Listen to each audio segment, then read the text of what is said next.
Varicose veins కి సరైన చికిత్స కోసం సంప్రదించండి ఎవిస్ హాస్పిటల్. అండ్ ఈ జీవ వైవిధ్యము, బయోడైవర్సిటీ అని మనం ఈరోజు ఇబ్బంది పడుతున్నాం గదా! దానికి మనిషి యొక్క మితిమీరిన స్వార్థము ఒక కారణం గదా! అందుకే ప్రతి విషయంలోనూ ఆ నీతి, స్వీయ నియంత్రణ చాలా అవసరం. సముద్రం నేను చిలీలి కట్ట దాటను అని ఓ నియమం పెట్టుకుని చేతకాని దానిలా కెరటం అక్కడి వరకు వచ్చి వెనక్కెడుతోంది. సముద్రం నేను ఎన్నాళ్ళు ఇలా ఉంటాను, ఏడాదికి ఒక్క 2, 3 రోజులు నా ఇష్టం వచ్చిన చోట ఊళ్ళోకెడతానంటే? అన్నేళ్ల నుంచి అలా నియమానికి సముద్రం కట్టుబడి ఉన్నప్పుడు కట్టుబడ్డానికి మనిషికి ఎందుకు కష్టం? అంటే ఒక్క మనిషి తప్ప మిగతా ప్రకృతి జంతువులన్నీ గూడా సహజంగా ప్రవర్తిస్తున్నాయి. మనిషే మారిపోతున్నాడు గదా! అంత మారిపోవలసిన అవసరం లేదండి. అదే. అయితే అతి తెలివితేటలు కూడా మంచిది కాదు. అదే. కాలం మారుతోంది, మేము మారుతున్నాం అంటూ ఉంటారు. కాలం మారడం అంటే కాలానికి ప్రధానం సూర్యచంద్రులు. సూర్యుడు తూర్పును ఉదయించడం మానేశాడా, పశ్చిమాన అస్తమించడం మానేశాడా? ఋతువులు 6 అలాగే ఏర్పడుతున్నాయి. శీతాకాలంలో చలేస్తోంది, హేమంత ఋతువులో మంచు పడుతోంది. ఎప్పుడు ఎలా ఉంటుందో అలాగే ఉంది. కాలం ఎక్కడ మారింది? కాలం ఏం మారలేదు. మనం మారి కాలం మీద నెట్టేస్తున్నాం. మారింది మనిషి ఒక్కడే మారాడు. కానీ ఆ మారడం మంచిగా మారితే పర్వాలేదు.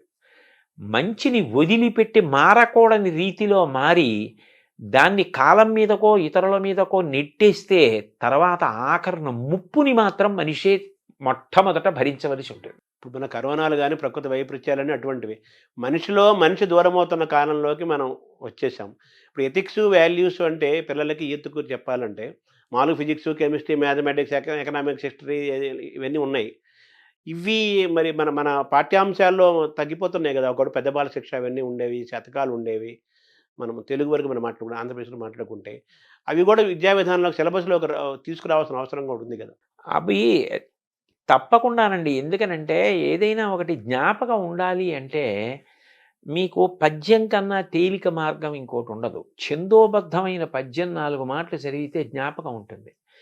ఇప్పుడు మీరు నైతిక విలువల గురించో లేకపోతే వాళ్ళు జీవితంలో పాటించవలసిన మౌలికమైన నీతి గురించో మీరు ఎంత ప్రసంగం చేసినా అప్పటికి వాళ్ళు పట్టుకున్న కాలక్రమంలో అది విస్మృతికి గురైపోతుంది.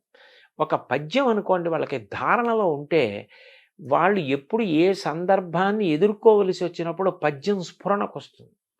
పద్యం స్ఫురణకొస్తే అందులో ప్రతిపాదింపబడిన విషయం గుర్తొచ్చి వాడు ఏది చెయ్యాలో ఏది చేయకూడదో నిర్ణయించుకుంటాడు.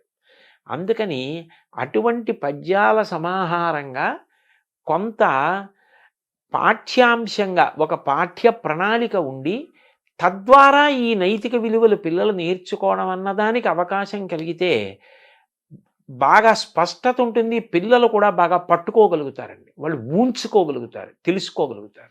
అంటే ఇటువంటి విద్యా విధానం రావాల్సిన అవసరం ఉంది కదా! దాన్ని దూరమవుతున్నాం గదా! ప్రస్తుతం ఉన్న వాతావరణం. అది దిద్దుకోవడమేనండి.